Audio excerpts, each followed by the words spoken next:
Bom, todo mundo sabe que o Xabi Alonso vai ser o próximo técnico do Real Madrid e ele tá preparando mudanças incríveis pro time, tá? Hoje a gente vai dar uma olhada aqui, cara, no vídeo do canal Futebol Máximo, tá?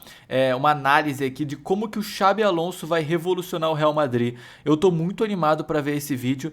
Já deixa aquele seu like aí no começo, se inscreve lá no canal do Futebol Máximo também, se você não conhece ainda. E bora, cara, vamos assistir aqui. Você consegue imaginar um Real Madrid que valoriza mais a posse do que o ataque direto? Um time que pressiona alto e controla o jogo com a posse de bola? E onde o brilho individual dá lugar a um sistema quase cirúrgico? Porque com Xabi Alonso no comando é exatamente isso que vai acontecer. E não é achismo, é padrão. O estilo que fez o Leverkusen ser campeão da Bundesliga invicto vai chegar no elenco que ainda não jogou assim. E a mudança começa ainda na formação. Um 3-2-4-1 que transforma a saída de bola. Uma organização ofensiva que... Meu irmão, que formação é essa, cara? 3-2-4-1, nunca vi isso na minha vida. muda o papel do Vini Júnior e que vai dar protagonismo a jogadores que hoje parecem coadjuvantes. Nesse vídeo eu vou te mostrar como deve jogar o Real Madrid de Xabi Alonso e por que essa é a virada mais radical desde a era Zidane. E antes de qualquer coisa, a gente precisa contextualizar o quão fenomenal foi o trabalho dele no Leverkusen. Além de salvar os alemães do rebaixamento, levaram um título invicto na Bundesliga, coisa que nunca tinha acontecido antes na história, além Doideira, de interromper uma sequência de 11 títulos seguidos do Bayern de Munique. E a ideia de jogo parte de um sistema ainda pouco habitual no futebol espanhol, um modelo com 3 zagueiros, que parte de um 3-2-4-1 para dominar o campo de ataque. E esse sistema começa surpreendendo muito dos admiradores do jogo com 3 zagueiros. Isso porque o Xabi Alonso subverte essa ideia principalmente, e aqui eu quero chamar a atenção para o zagueiro pelo lado direito. Aqui vai ser o Tapsoba, que na saída de bola, no momento em que o adversário ameaça subir para pressionar, ele sobe praticamente como um lateral direito, enquanto do outro lado, o Grimaldo, o ala esquerda, vai fazer o mesmo papel. A ideia aqui é justamente que ele abra como um lateral e libere para subidas do ala direito, o Frimpong, para ele aí sim se tornar praticamente um ponta. A gente vai ver junto nessa saída de bola 2 volantes jogando muito baixos, Ezequiel Palacios e Granit Xhaka, participando ativamente da saída de bola. Aqui a gente vê claramente, como se fossem 2 laterais, Grimaldo e Tapsoba, alinhados e avançados no campo, muito distantes da outra dupla de zaga, Jonathan Tah e Hincapié. À medida que o time Mano, vai... que porra é essa, né? Caraca, imagina isso aí, cara. Até agora o desenho tático aqui muito diferente. Esse cara aqui é o zagueiro, né? Isso que... Não, beleza, vamos continuar vendo. avançar no campo, o desenho já vai mudando de cara e a gente vê mais ou menos isso daqui. Um time que forma essa base com 3 zagueiros, aí sim, de fato, o ala esquerda, Grimaldo, vai ganhar profundidade, enquanto o ala direita faz o mesmo movimento pelo outro lado, até que o time, de fato, vai conseguir ocupar o campo de ataque. E se a gente parar para pensar bem, quando o Tapsoba sobe para ser esse lateral direito e libera para o Frimpong subir, vai gerar uma formação assimétrica, em que de um lado o ala joga mais baixo e do outro o ala joga mais alto, o que vai colaborar muito para confundir a marcação adversária. E um outro padrão muito claro no Leverkusen do Xabi Alonso é a participação dos volantes jogando muito baixos, geralmente bem próximos dos 2 zagueiros. E isso tem um motivo, que é não só gerar apoios, mas principalmente atrair a marcação dos volantes adversários. Com isso, com poucos passes trocados, você tira o adversário lá de trás e consegue superar a pressão, gerando um espaço muito grande entre linhas para o Leverkusen conseguir explorar muito bem em velocidade. E aí sim, com um bom pivô, com poucos toques, chegar logo na linha de fundo, chegar logo próximo à área adversária para abrir o placar. A organização que a gente vai ver do Leverkusen é mais ou menos essa daqui. 3 zagueiros, com o Tapsoba muitas vezes virando esse lateral direito, liberando para o Frimpong subir para o campo de ataque, e o time acaba que aglomera mais jogadores dessa forma, e aí a gente vai ver um padrão muito claro com os homens de frente, em especial Wirtz e o Tella funcionando basicamente como falsos pontas, jogadores que vão sair de fora para dentro para conseguir entregar criatividade. O Wirtz com mais perfil de drible, mais velocidade, aceleração, ataque no espaço, como efetivamente um falso ponta, e o jogador pelo outro lado, que na temporada invicta foi o Hoffmann, se aproximando mais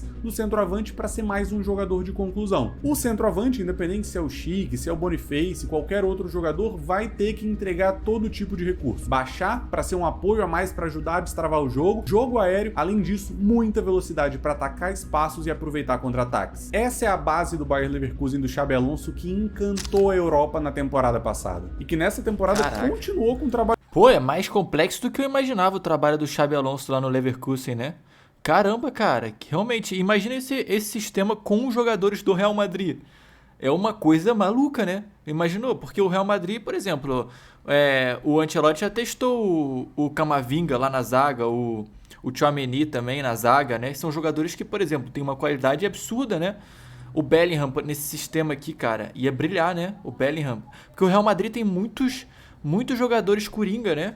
Acho que ele vai falar sobre isso, vamos ver aqui. Trabalho muito interessante competindo com o Bayern de Munique na Bundesliga. Mas agora a gente precisa encaixar o elenco do Real Madrid nessa forma de jogar do Xabi Alonso. E você vai perceber que a gente precisa estar atento à necessidade de alguns reforços. Nesse momento eu quero aproveitar para te fazer um convite. Semanalmente aqui no Futebol Máximo, os membros do canal têm acesso a vídeos exclusivos sobre futebol europeu. E com certeza a gente vai acompanhar a jornada do Xabi Alonso no Real Madrid. Por isso, se torne um membro e vem com a gente. Para começo de conversa, todo time começa com um grande goleiro, não tem como o Courtois não ser o titular dessa equipe. Por mais que o Xabi Alonso goste de usar um goleiro que também tem o domínio do jogo com os pés, o Courtois é um jogador de elite debaixo das traves, faz milagres e ajuda o Real Madrid em jogos importantes em todas as temporadas em que estiver presente. Por isso, obviamente, o time começa com ele. Para montar esse trio de zaga, a gente vai precisar ser criativo. E olhando para o elenco do Real Madrid, eu vejo dois zagueiros que podem fazer esse papel do Tapsoba, de ser um terceiro zagueiro que se converte em lateral no momento da saída de bola. O primeiro deles é o Alaba, que já fez esse papel no Bayern de Munique, sendo basicamente um lateral que também participava da saída de bola. Mas com a chegada da idade, o problema com uma sequência de lesões, o meu escolhido pro time, que eu ainda acredito que entrega mais qualidade na saída de bola, é o Militão. O Militão, que já jogou de lateral inúmeras vezes ao longo da carreira. E foi muito bem, inclusive na Copa 2022 foi muito bem de lateral. Tende a ser titular desse time com o Xabi Alonso. Para fazer companhia a ele na zaga, outros dois zagueiros com boa capacidade de construção. O primeiro, quase indiscutível, Antônio Rüdiger. Imagino que jogando em especial pela esquerda, muito na ausência de zagueiros doentes do time, principalmente tendo conseguido fazer boas partidas nessa reta final de temporada pelo Real Madrid. E centralizado, Asensio é um nome que tende a se consolidar ainda mais nesse Real Madrid. Tem sido muito bem, mostra excelente capacidade em bolas longas, inclusive com participação importante em gol do Real Madrid contra o Manchester City nos playoffs. O Asensio é um nome muito importante desse Real Madrid, jovem e que tende a ganhar cada vez mais espaço. Apesar disso, um nome que pode vir fazendo companhia com o Xabi Alonso é o do Jonathan Tah. Além de tudo, é uma oportunidade de mercado. Com o contrato se encerrando no início da próxima temporada, ele já deu indícios que não vai renovar com o Bayer Leverkusen e, obviamente, talvez esteja esperando já o convite do Xabi Alonso. Um zagueiro que tem boa capacidade de construção, é rápido, principalmente porque a gente vai ver os times do Xabi Alonso geralmente atacando com todos os jogadores e tendo espaço nas costas, então obviamente você precisa proteger esse espaço, entrega bom jogo aéreo e, obviamente, já conhece o modelo de jogo do professor. Pensando na dupla de volantes, obviamente não tem como a gente não começar com Federico Valverde. Um jogador... Ah lá, é isso que eu tô pensando aqui, cara. O Real Madrid só tem maluco no meio campo ali, no ataque e tal. Jogador muito versátil. Valverde tu pode botar ele em qualquer lugar do planeta, cara. Pode botar ele no gol lá que o cara pega, mano. Extremamente polivalente que pode fazer várias das funções. Não seria surpresa se ele jogasse, por exemplo, algumas partidas como ala, ou quem sabe como aquele falso ponta que eu já comentei, mas eu imagino muito ele fazendo esse papel de um segundo volante, um jogador que vai baixar na saída para atrair a marcação adversária, mas que também vai ter qualidade para pisar no último terço para concluir. Um excelente exemplo de um jogador também sul-americano que fez exatamente esse papel com o Xabi Alonso é o de Ezequiel Palacios, volante argentino que entregava muito refino na construção das jogadas e boa agressividade perto da área adversária. No Bayer Leverkusen, o Xabi Alonso conseguiu recuperar o Granit Xhaka, que saiu em baixa do Arsenal e se tornou um dos principais jogadores do campeonato alemão. Baseado nisso, eu não duvidaria da gente ver, por exemplo, ele recuperando o bom futebol do Tchouaméni ou potencializando ainda mais o Camavinga. Apesar disso, eu vejo que o Real Madrid tem uma boa oportunidade de mercado para procurar um volante que consiga construir e ser peça ativa nessa primeira fase de construção do trabalho com o Xabi Alonso. Esse jogador é o Martin Zubimendi, que é tratado como sucessor, uma versão mais jovem do Rodri na seleção espanhola. O volante da Real Sociedad entrega tudo que o titular do Manchester City também entrega. Boa capacidade de baixar, de girar, de organizar o jogo, de procurar as diagonais, e isso vai ser muito importante, em especial falando da importância dos alas do Xabi Alonso. Mas muita atenção aqui nas alas, mas antes disso, não esquece de deixar o like aqui no vídeo, isso ajuda a gente pra caramba, e se você já é inscrito, ativa também o sininho das notificações para não perder nenhum dos próximos conteúdos. conteúdos. E por falar em alas, a gente tem que falar do protagonismo deles no time do técnico espanhol. Na temporada passada, em que foram campeões invictos da Bundesliga, Grimaldo e Frimpong somaram 39 participações em gols, com 19 gols marcados. Ou seja, são mais do que laterais, são praticamente pontas, com muita qualidade de cruzamento, de finalização e que ajudam a verticalizar os ataques do Bayer Leverkusen. E aqui é importante a gente entender, o Leverkusen é um time que consegue construir com posse, mas que também não deixa de aproveitar as transições. Por isso, o Real Madrid precisa fazer algumas buscas no mercado. Principalmente, a gente olha para a ala direita e a gente vê o Lucas Vázquez, que tende a deixar o clube no final dessa temporada. Não é à toa, né, cara, que eles já contrataram o Arnold. Não é à toa, pô, que é um lateral que ataca melhor do que o Alexander-Arnold, né, que tem mais qualidade do que o Arnold, pô. É uma doideira, cara. Esse time do Real Madrid vai ficar uma insanidade, cara. Não é brincadeira não, pô. Carvajal teoricamente seria o titular da posição, mas a idade tá chegando e tá se recuperando de uma lesão muito grave. A vantagem é que o substituto já tá praticamente fechado. Trent Alexander-Arnold chega no Santiago Bernabéu, obviamente, para ser titular dessa posição, inclusive sendo uma oportunidade de mercado. O Real Madrid que aproveita muito bem as oportunidades em pegou de graça, de contrato, assim como fez com o Mbappé, com o Antônio Rüdiger e quem sabe possa fazer também com o Jonathan Tah, tende a aproveitar o mesmo movimento com o Alexander-Arnold, que vai ser sem dúvida nenhuma potencializado. Um lateral que sempre foi criticado pela sua fase defensiva vai ter certas isenções nessa responsabilidade, podendo ser ainda mais potencializado com a pisada na área, cruzamento, construção de jogadas e boa finalização de média distância. Para a lateral esquerda, o problema é um pouco mais fundo, já que não tem nenhuma contratação encaminhada. Hoje o time teria o Fran Garcia e o Mendy, mas nenhum jogador que entregue alto nível. Por isso, olhando para o mercado, eu vejo duas possibilidades. A primeira e mais improvável seria do Alphonso Davies, que já foi linkado com o Real Madrid na última janela de transferências antes de renovar com o Bayern de Munique. Mas depois de uma renovação até 2030, esse negócio acabou esfriando um pouco. Por isso, meu nome favorito, e talvez seja o mais óbvio, seja dele,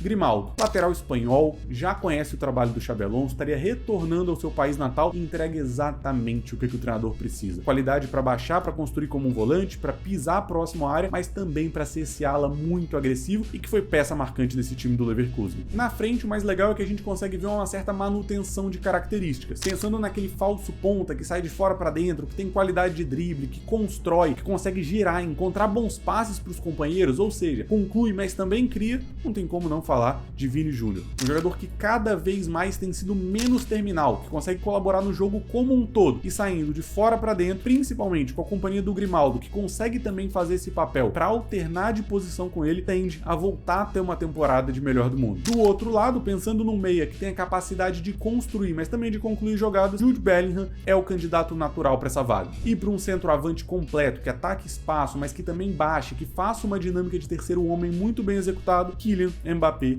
tende a ser o titular. Pensando nessa escalação, quem tende a perder espaço é o Rodrigo. Mas a gente sabe que numa temporada que vai bater na casa dos 50 jogos, ter jogadores no banco vai ser importante. Em especial para ter um time que também tem esse apoio defensivo, coisa que foi ponto negativo nessa última temporada do Ancelotti. E o Rodrigo, obviamente, é uma opção de ouro no banco do Real. E quem sabe ele não conquiste a vaga dele ao longo da temporada. Cara, pô, doideira, eu te falar um negócio.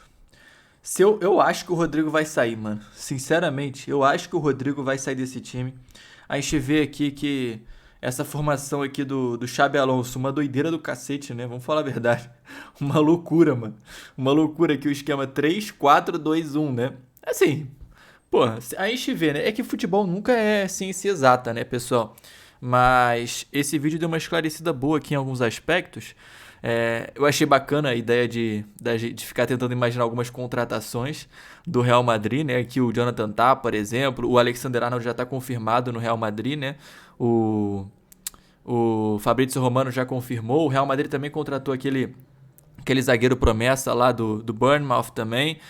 Então, assim, algumas peças a gente sabe que vão chegar. O Real Madrid quase não contratou nada na última temporada, foi bastante criticado por isso. Agora, cara, eu vejo assim, o time do Real Madrid cada vez menos dependente do Rodrigo, né? Parece que o Rodrigo, ele... Assim, eu tenho a impressão de que o Rodrigo ele vai querer seguir o rumo dele, assim, sinceramente. O cara já ganhou 2 Champions no Real Madrid.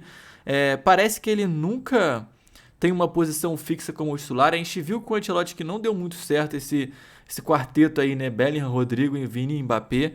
Então, eu acho que o Xabi Alonso vai tentar adaptar esse time assim para realmente já essa formação que ele utiliza. Tem que ver as peças que ele vai ter disponível, né? A gente não sabe se o Zubimendi vai estar vai estar no Real Madrid.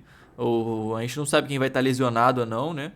O Tchouaméni vai estar jogando ou não, o Camavinga não. Mas assim, são muitas opções, né, cara? Dá pra fazer muita coisa diferente aqui. Dá pra botar o Rodrigo, por exemplo, aqui no lugar do Bellingham e botar o Bellingham mais recuado. Dá pra fazer isso também, não é impossível, né?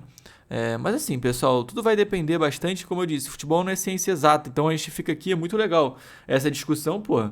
Na teoria, cara, bom, se tá tudo dando certo lá na Alemanha, com o Xabi Alonso e tal, se ele conseguiu imprimir essa tática aqui maluca no time do Real Madrid, maravilha. Agora, não é tão fácil assim você replicar a mesma coisa com novos jogadores, né?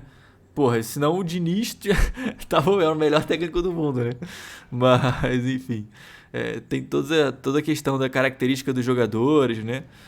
Mas o Xabi Alonso, ó, o que tudo indica, parece ser um cara bem competente, um cara que não vai se limitar a só fazer esse estilo, né? Se ele tiver que adaptar para uma coisa diferente, parece que ele tem a capacidade de fazer.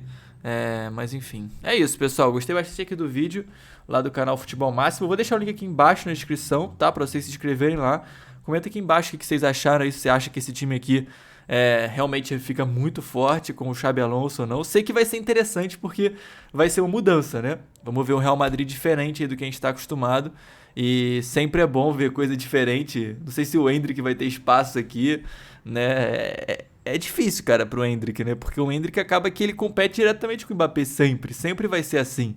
Mas, enfim. Bom, é isso, pessoal. Espero que vocês tenham curtido aqui o vídeo.